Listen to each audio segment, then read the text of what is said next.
K V തോമസിന്റെ ചെലവ് 1 കോടിയിലേക്ക് കുതിക്കുകയാണ്. 2023 ജനുവരി 18-നാണ് ഡൽഹിയിലെ കേരളത്തിന്റെ പ്രത്യേക പ്രതിനിധിയായി സംസ്ഥാന സർക്കാർ കെ വി തോമസിനെ ക്യാബിനറ്റ് റാങ്കിൽ നിയമിക്കുന്നത്.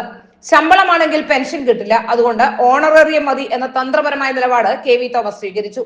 MLA, MP, അധ്യാപക പെൻഷൻ എന്നിങ്ങനെ 3 പെൻഷൻ ലഭിക്കുന്ന രാജ്യത്തെ അപൂർവം പേരിലൊരാളാണ് കെ വി തോമസ്. ഓണറേറിയം 1 ലക്ഷം രൂപയും യാത്രാപ്പടി, ടെലിഫോൺ തുടങ്ങിയ മറ്റ് അലവൻസുകളും കെ വി തോമസിന് ലഭിക്കും. ഓണറേറിയമായി 28 ലക്ഷവും യാത്രാപ്പടിയായി 10 ലക്ഷവും കെ വി തോമസിന് ഇതുവരെ ലഭിച്ചു കഴിഞ്ഞു. കെ വി തോമസിന്റെ പേഴ്സണൽ സ്റ്റാഫുകൾക്ക് വേതനവും മറ്റ് അലവൻസുകളും നൽകുന്നതിനായി 40 ലക്ഷവും ചെലവഴിച്ചു. ഇന്ധന ചെലവിനായി 1.5 ലക്ഷവും. സർക്കാർ കാലാവധി കഴിയുമ്പോൾ കെ വി തോമസിന്റെ ചെലവ് ഏതാണ്ട് 1 കോടി കടക്കും. കെ വി തോമസിന് ഒരു വർഷം യാത്രാബത്ത 6.31 ലക്ഷം ചെലവുണ്ടാകുമെന്നാണ് പൊതുഭരണ വകുപ്പിന്റെ കണക്ക്. യാത്രാബത്ത ഇനത്തിൽ 2025-26 ബജറ്റിൽ 5 ലക്ഷം രൂപയാണ് കേരള ഹൗസിന് വകയിരുത്തിയിരിക്കുന്നത്. കെ വി തോമസിന്റെ യാത്രാബത്തയ്ക്ക് 6.31 ലക്ഷം ചെലവാകുന്നുണ്ടെന്നും അതുകൊണ്ട് യാത്രാബത്തയുടെ ബജറ്റ് വിഹിതം 11.31 ലക്ഷമായി ഉയർത്തണമെന്നും ആവശ്യപ്പെട്ട് പൊതുഭരണ പ്രോട്ടോകോൾ വിഭാഗം ധനവകുപ്പിനെ സമീപിച്ചിരുന്നു. ചെലവ് വരുന്ന മുറയ്ക്ക് പണം അനുവദിക്കാമെന്ന നിലപാട് ധനവകുപ്പ് സ്വീകരിക്കുകയായിരുന്നു.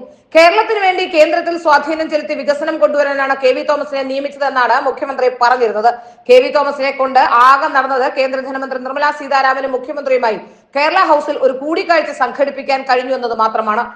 അത് അനൌദ്യോഗിക മീറ്റിംഗ് ആണെന്ന് മുഖ്യമന്ത്രിയും കേന്ദ്രമന്ത്രിയും പറയുകയും ചെയ്തു.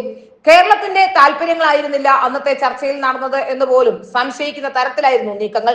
ഖജരാവിന്റെ പണം കളയാൻ വേണ്ടി മാത്രം മറ്റൊരു കസേരയിലേക്ക് കെ വി തോമസിനെ ഇരുത്തി കെ വി തോമസിന് ഒരു കസേര കൊടുത്തു എന്ന് മാത്രം.